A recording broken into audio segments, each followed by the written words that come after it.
Good afternoon. My name is Matt Stavish with Public Capital Access, and welcome to another RCA Industry IQ. I'm joined by my colleague Isaac Ellsworth, and today we're joined by Tom Panuzio of GovConCapital. Tom, thanks for joining us. Tell us why we need to get smart on your RCA Industry IQ. Matt, Isaac, it's a pleasure to be here.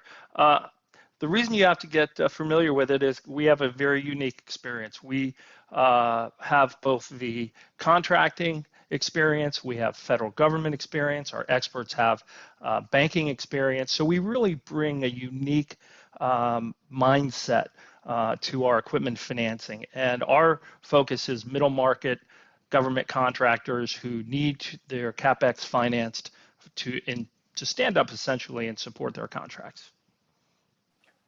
Thanks, Tom. And GovConCapital is a new entrant, as you mentioned. And on the Beltway, not a lot of people always understand what exactly is equipment lease financing and the flexibility that it provides. Can you give an overview of what it is and the flexibility it provides owners and some of the balance sheet effects that it does have?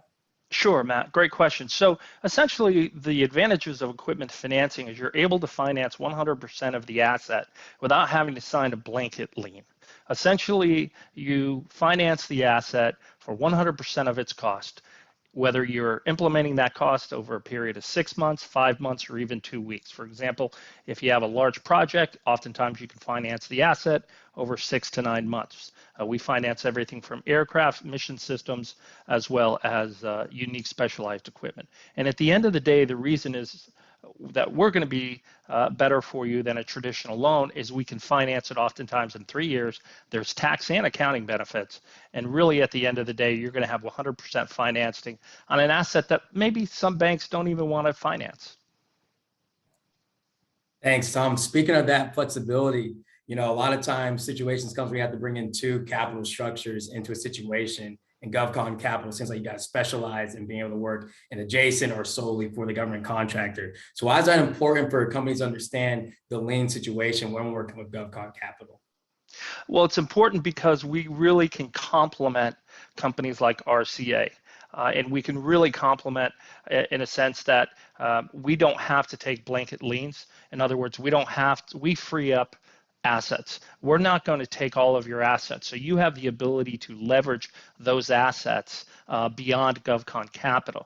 A lot of banks, they'll simply take a broad array of assets and they really put you in a box that you don't want to be in, especially when you have multiple contracts.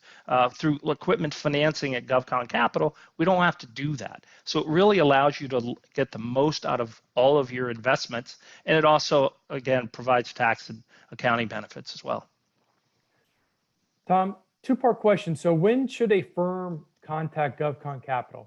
What stage and say, I'm going to need to buy equipment for an upcoming contract? What part of the process should they do it? And then what sort of financial documents, audits, CPAs, and what do they need on that end to qualify for GovConCapital, assuming the financial metrics add up? Sure. Matt, if they are in a situation where they're an existing government contract, they have a significant amount of capital obligations, that's $500,000 and above.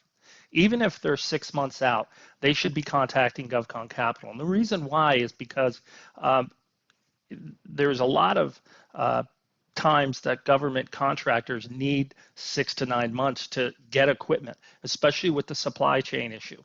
So we can pay for it now, and when it comes in 6 to 9 months, we can just wrap up the lease.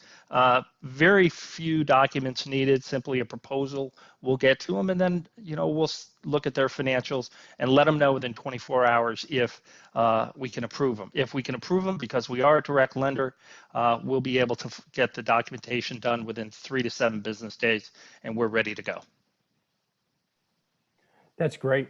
I mean, I hope everyone can hear, working with an equipment lease finance company that has experience in financing government contractors can be a real boon to folks. Tom, last question. We didn't talk about this beforehand, but any excluded equipment from your financings? Obviously, like servers and hard equipment is easy, but anything that people should not want to ask you to finance? Short-term, 24-month equipment and less. In other words, if you have equipment that really is inventory, really shouldn't put it on any kind of lease if you're turning it over. The good thing about what we do is we can finance equipment that's both CONUS and OCONUS. So if you have equipment that you have an American company that has equipment overseas, we can finance it.